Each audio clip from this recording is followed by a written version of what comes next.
And I did the pretty write-up on the home on the MLS, and I placed the feature signs in the home.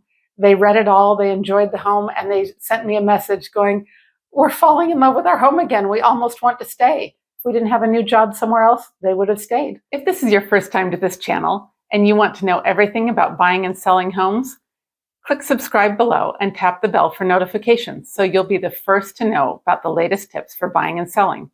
Hi, my name is Kitty Cheney, owner of Chandelier Property Group with eXp Realty, where we provide brilliant solutions. One way we do this is by helping you understand the process of buying and selling a home, the potential challenges, and the common roller coaster of emotions along the way. Challenges and stresses are reduced and often eliminated when one knows what to expect in advance. We call this sharing the light of knowledge. We've worked with so many people just like you, looking for help to buy or sell a home, and we love to serve. Whether moving in 9 days or 90 days, if you want to feel heard, informed, and comfortable, give us a call, shoot us a text, or send us an email. All of our info is in the description below, so we can help you make a smooth move.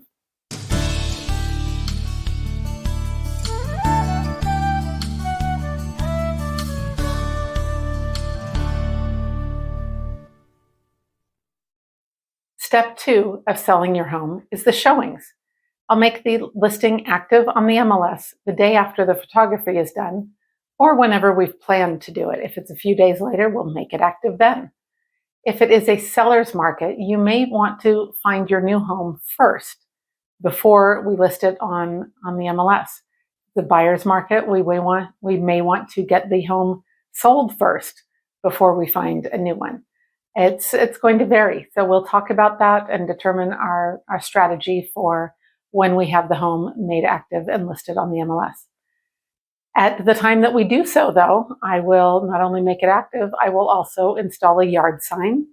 I will add a flyer box to it with flyers about the home, showing all of its features for your neighbors to pick up and enjoy, or anyone driving around. You let me know when it's running low, and I'll come by with some more. Then I will install a key box.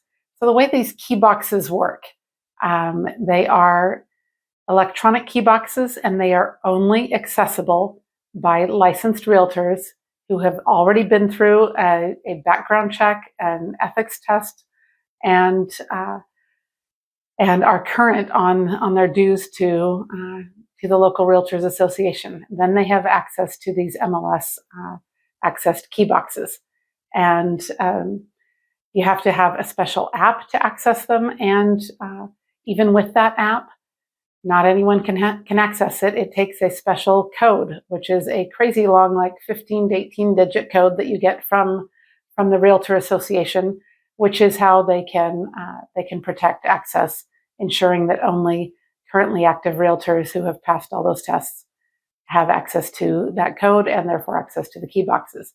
So from all of this, what I want you to know is that your home is secure. Within those key boxes, I will place a key for the home, and that is how buyer's agents will come and access the home in order to show it to their buyers.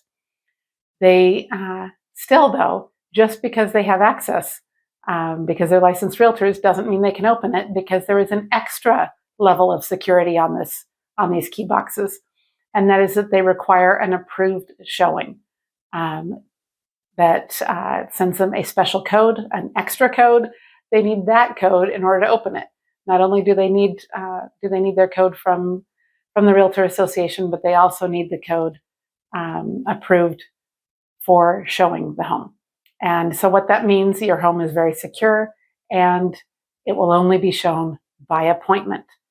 People should not be just showing up saying they want to see it. So I will also do the pretty write-up on the MLS, making your home sound just as fabulous as it is.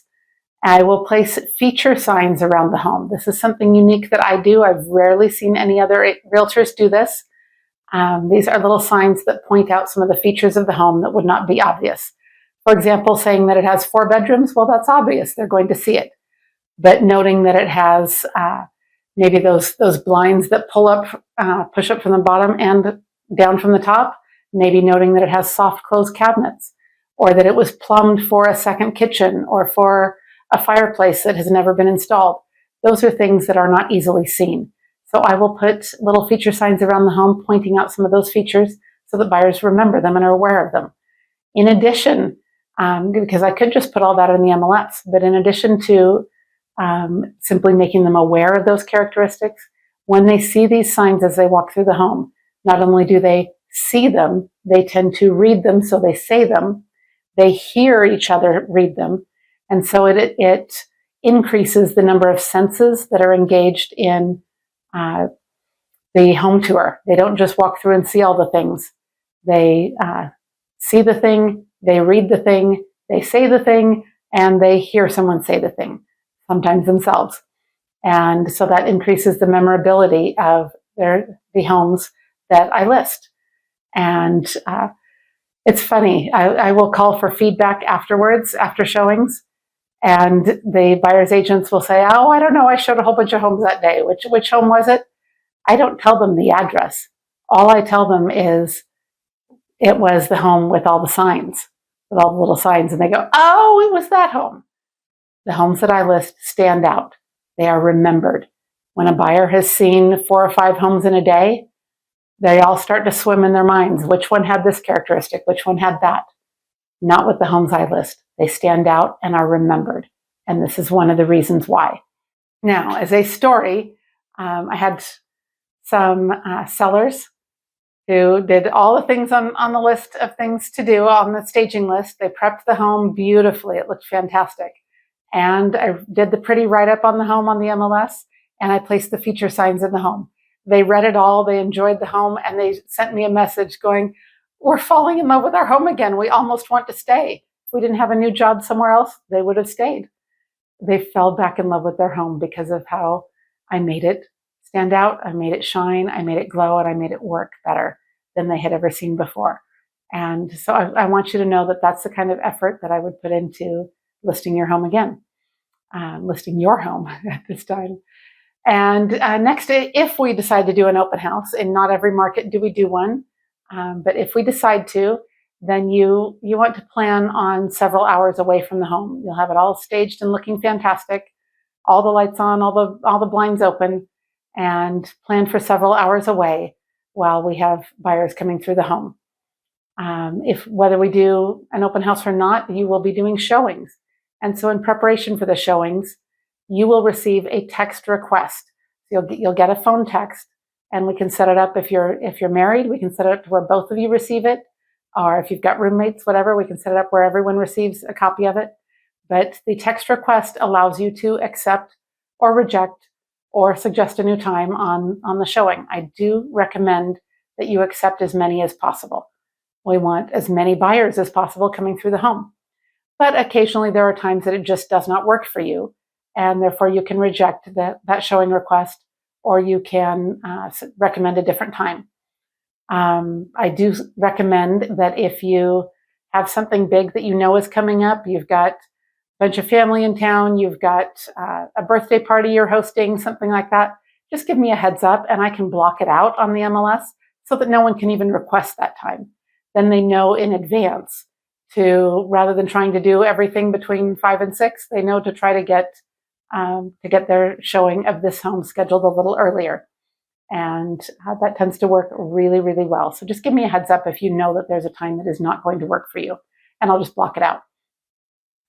Now, if anyone does show up without an appointment, if you have someone knocking on your door, whether it be an agent or a buyer, you do not have to show the home.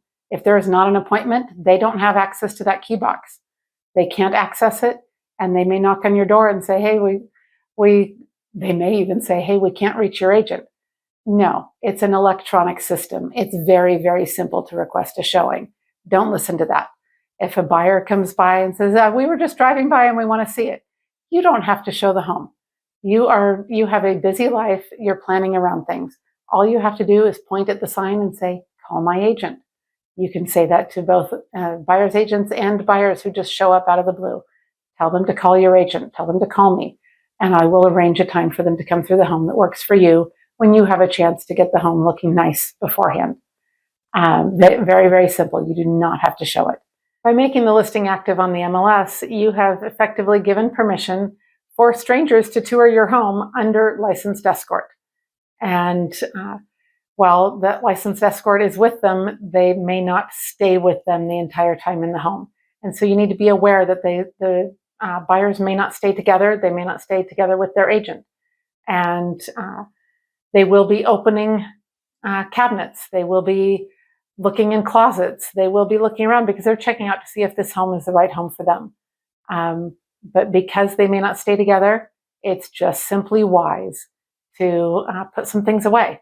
So as you are going through staging your home, I want you to put away grandma's jewels, get those put away in a safe or out of the home or tucked away safely somewhere. Any weapons that you have, any weapons need to be put away. Any addictive medications need to be put away. Any monies that you have, put that away. Any identification information, all of that stuff needs to be put away. As a story for you, oh my goodness, the things I have seen showing homes. I have seen a $100 bill tacked to a vision board. I guess they wanted more wealth in their life, so they were visualizing. But there was just a $100 bill stuck there right out in the open, just a push pin holding it up. I have seen a coin jar with money in it, with multiple bills in it in addition to coins. I have seen blank checkbooks, just checkbooks sitting out. I have seen Social Security cards. Oh my goodness, don't leave those out. And believe it or not, I have seen a fully completed passport application. Oh my goodness, the amount of personal identification information on a passport application. Don't leave that stuff out. Put it all away. Pack it up, send it off somewhere else, or tuck it away safely. But don't leave it out in the open. Now, you also want to have your pets put away. As I mentioned around photography, we wanted all signs of pet put away for the photos. During showings, it's a little too hard to put all the pet stuff away every time, but at least have your pets put away, especially any animals that have a hard time with people coming through the home. Make sure they're put away. If you need to leave a pet out, maybe you've got a cat that enjoys wandering the home, is fine with people, but will try to escape, let me know. I'll put it in the MLS. We'll put a sign, one of those feature signs. We'll put it just outside the entry to the home. We'll make sure that everyone is aware that there's a cat that's trying to escape. But if possible, put your pets away. Put them in a cage during showings or take them with you, either way. If they're friendly, you can put a little dish of dog treats next to your dog's cage and next to their kennel, and put a little sign saying, hey, he's friendly, feel free to feed him. And people enjoy doing that. You do want to make sure that all lights are on and blinds are open and that the home is just looking lovely and ready to glow, ready for buyers to fall in love with it. Now, depending on the market, the amount of time that we're dealing with showings, it may go fast or it may go slow. If we're in a seller's market, well, the edge is on you and you get a slower time as buyers compete for your property. If we are in a buyer's market, we're likely to sit on the market for a little while longer as sellers compete for buyers' interest. And so we'll talk about the direction the market is going, and just so you know what to expect, the average in a normal market, not buyers, not sellers, in a normal market, it takes 2 to 3 months to sell a home. In a seller's market, it goes much faster. We've seen as few as a few weeks, and then in the crazy market of during COVID, we saw a few days, sometimes a few hours, but that is highly unusual. And so in a normal market, 2 to 3 months. I have seen it take longer in a buyer's market. It can take 6, 9, sometimes 12 months. It will go a lot faster. The more of my advice that I give you on staging and on pricing that you follow, then it will go faster. But it can take that long depending on how slow of a market we're in. My stats will show typically selling faster. And by my stats, I mean the statistics of my listings and the listings that I have sold as compared to the average other realtor out there. Mine show that my homes sell quite a bit faster than the average, sometimes twice as fast. But that is by those sellers who choose to honor the suggestions and recommendations, advice that I have given them. I will also gather feedback ASAP. The moment showings are done, later that afternoon, if possible, or the very next morning if there were showings in the evening, I will be calling for feedback from the buyer's agents. I will call everyone multiple times if necessary. I can't make them call me back, though. I wish I could, but I can't make them call me back. Some of them don't. The vast majority do, but some of them don't. I will get you that feedback as quickly as I possibly can, and we will review it weekly. So every week we will look at the 3 points of value. There is location, condition, and price. We'll look at all three of those. We can't change the location. We can't pick up and move the house, so that one we can't change. We can change the price, and we might be able to change the condition. So first we'll look at condition, because of course we want to get you the highest dollar possible. So we'll look at any condition issues that are recommended. If we can do something about it, we will.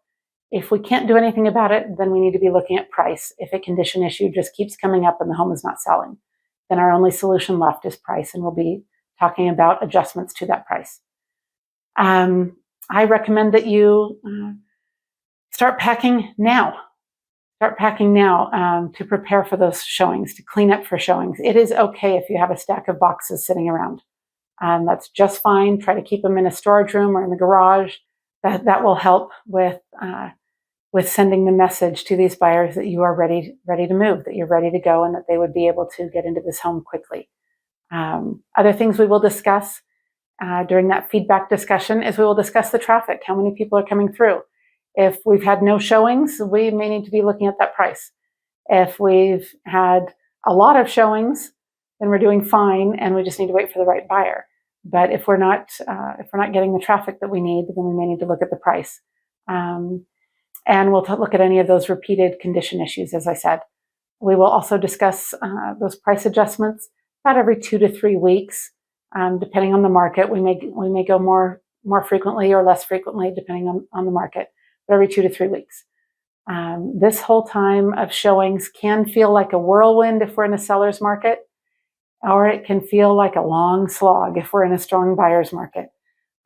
Just depends on the market as to whether it goes quickly or slowly. But once a buyer falls in love, then we are ready for step 3, reviewing the offer. I'll see you on the next video.